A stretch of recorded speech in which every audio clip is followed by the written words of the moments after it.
Assalamualaikum warahmatullahi wabarakatuh. Perkenalkan, nama saya Melinda Putri, NPM 1000660317039.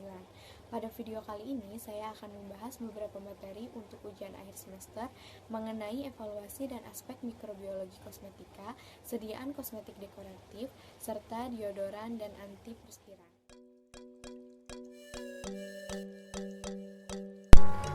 Materi pertama yang akan saya bahas yaitu mengenai evaluasi dan aspek mikrobiologi kosmetik.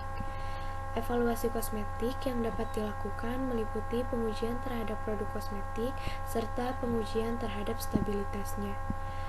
Evaluasi ini perlu dilakukan karena kosmetik yang akan digunakan tidak boleh membahayakan bagi penggunanya. Sama halnya seperti obat, kosmetik juga harus terjamin mutu, khasiat, dan keamanannya. Cosmetic testing atau pengujian terhadap produk kosmetik yaitu meliputi pengujian bahan kosmetik, pengujian praklinis atau pengujian pada hewan, pengujian klinis atau pengujian pada manusia, protokol pengujian keamanan yang diantaranya yaitu ada pengujian iritasi. Iritasi merupakan reaksi langsung di mana timbul pada pemakaian pertama kosmetik.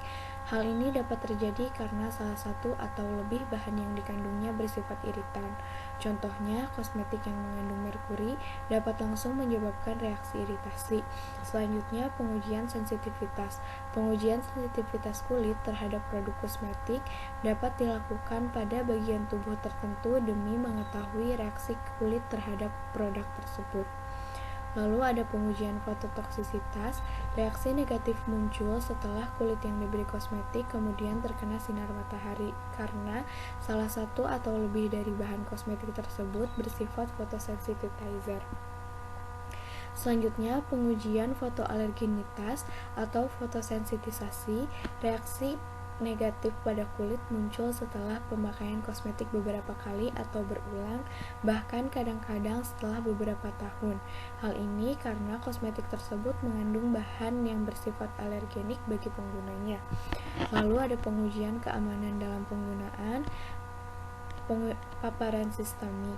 Kosmetik yang digunakan tidak boleh ada yang meresap hingga ke sistemik karena penggunaan kosmetik hanya boleh pada penggunaan kulit saja. Selanjutnya yang terakhir ada pengujian mikroba.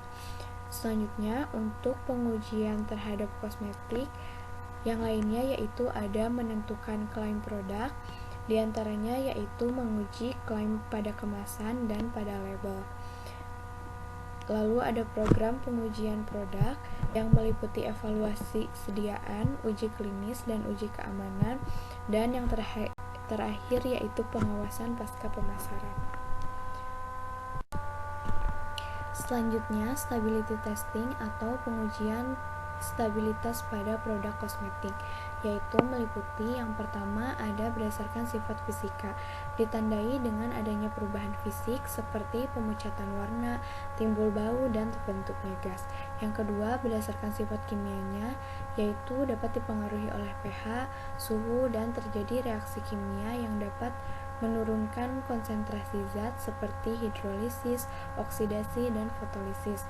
Dan yang terakhir yaitu berdasarkan sifat biologinya, yaitu adanya cemaran mikroorganisme yang dapat berpengaruh terhadap enzim dan hormon. Sediaan kosmetik atau produk kosmetik tidak harus steril, tetapi sebisa mungkin harus bebas dari mikroba, karena akan menimbulkan suatu penyakit, misalnya jerawat dan infeksi lainnya. Mikroorganisme ini dapat tumbuh di dalam kosmetik ataupun di dalam tempat yang lembab, sehingga pada sediaan kosmetik diperlukan penambahan zat pengawet.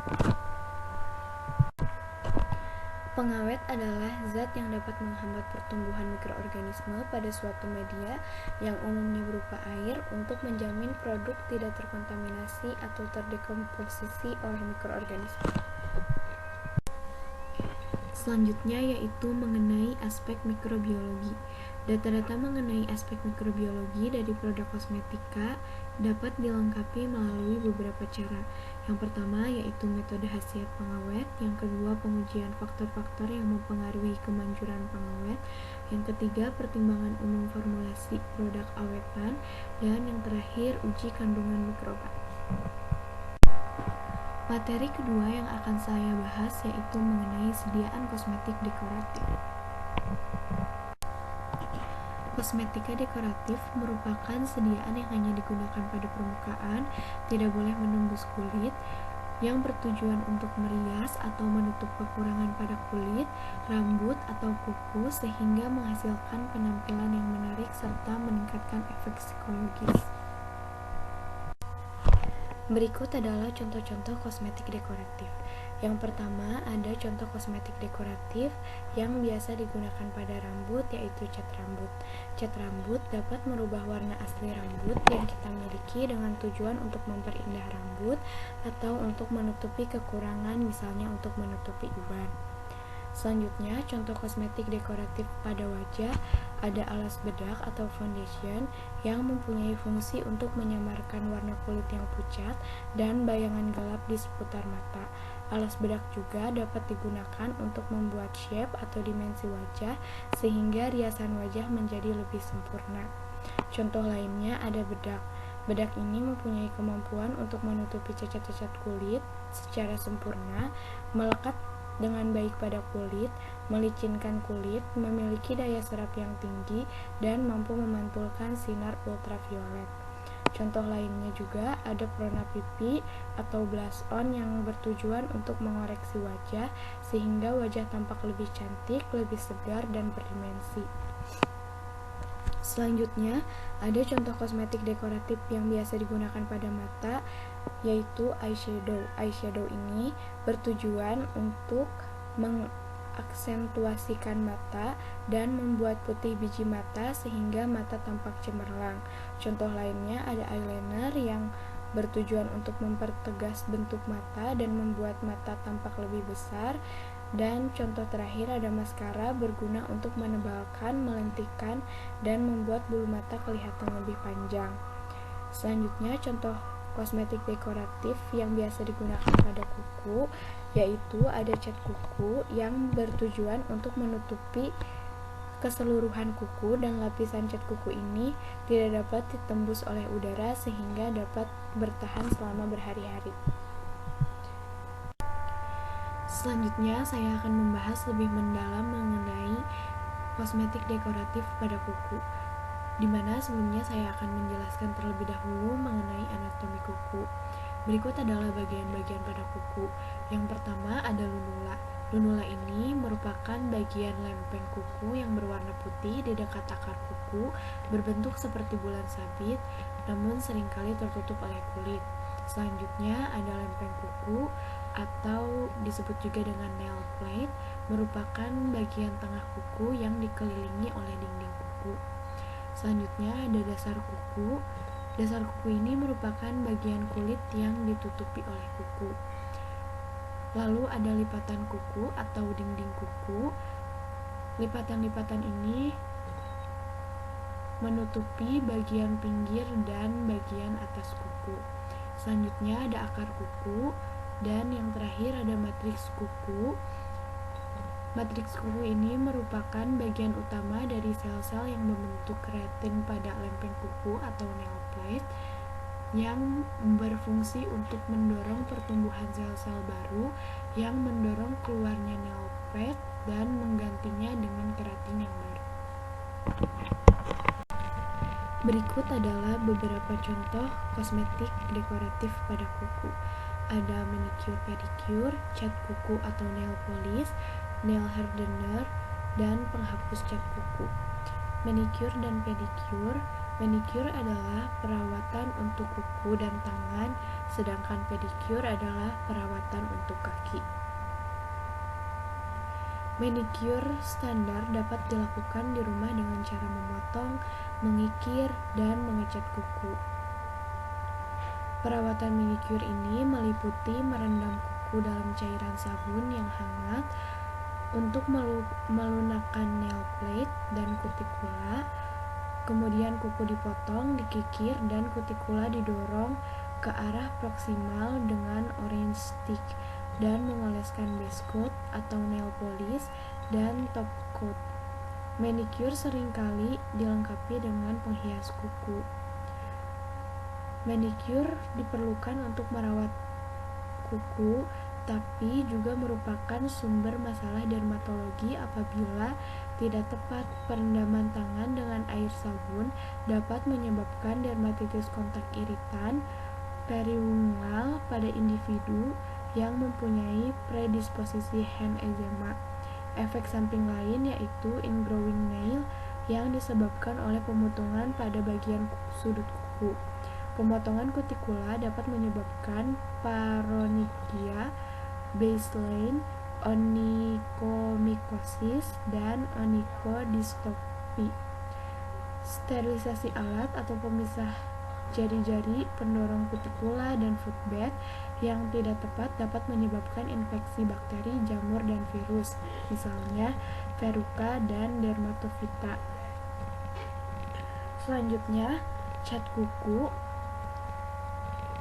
merupakan pigmen yang diendapkan dalam pelarut yang mudah menguap untuk menutupi warna alami kuku.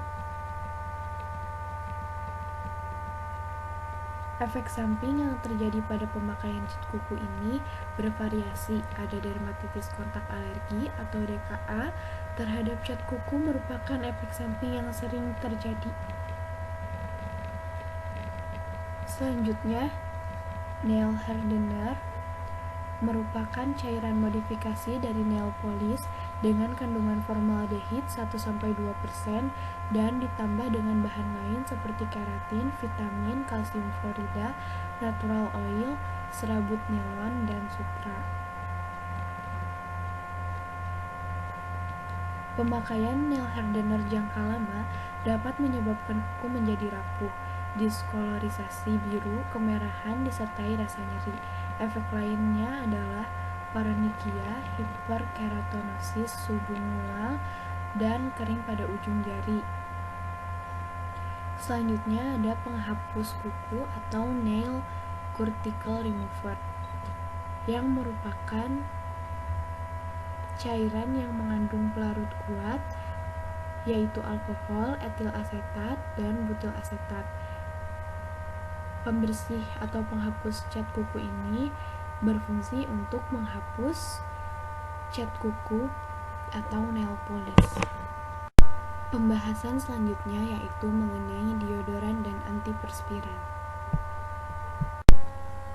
Sebelumnya, saya akan membahas mengenai definisi dari keringat. Keringat merupakan air yang dikeluarkan oleh kelenjar keringat pada kulit. Kandungan utama dalam keringat adalah natrium klorida yang merupakan bahan utama garam dapur. Lalu selain itu juga ada bahan lainnya yang dapat mengeluarkan aroma yaitu 2-metilfenol atau O-kresol dan 4-metilfenol atau P-kresol. Pada manusia, keringat dikeluarkan untuk mengatur suhu tubuh. Namun seringkali pengeluaran keringat ini membuat rasa tidak nyaman karena pengeluaran keringat ini dapat menimbulkan bau yang tidak sedap. Bau tidak sedap yang ditimbulkan oleh kelenjar keringat ini sebenarnya muncul karena bakteri yang hidup di kulit. Bakteri tersebut memecah protein di keringat dan mengubahnya menjadi asam. Asam itulah yang menimbulkan bau badan tidak sedap. Terdapat dua macam kelenjar keringat yang berbeda dalam komposisi keringat yang dihasilkan serta fungsinya. Yang pertama ada kelenjar keringat ekrin yang tersebar di seluruh permukaan tubuh tetapi lebih banyak terdapat pada telapak tangan, telapak kaki, dan wajah. Keringat yang dihasilkan adalah air yang mengandung berbagai macam garam. Kelenjar ini berfungsi sebagai pengatur suhu tubuh. Selanjutnya, kelenjar keringat yang kedua ada kelenjar keringat apokrin. Kelenjar keringat apokrin ini menghasilkan keringat yang mengandung lemak. Kelenjar ini terutama terdapat pada ketiak dan sekitar alat kelamin. Aktivitas kelenjar ini menghasilkan bau karena aktivitas bakteri yang memecah komponen organik dari keringat yang dihasilkannya. Berikut adalah produk yang dapat menghilangkan bau tidak sedap pada keringat. Yang pertama ada antiperspiran. Pada prinsipnya antiperspiran ini yaitu mengurangi keringat yang pada akhirnya dapat mengubah lingkungannya sehingga pertumbuhan bakteri dapat terhambat. Sedangkan deodoran pada prinsipnya yaitu menutupi bau yang terbentuk oleh keringat tersebut. dengan cara menekan perspirasi dan mengurangi jumlah bakteri residu.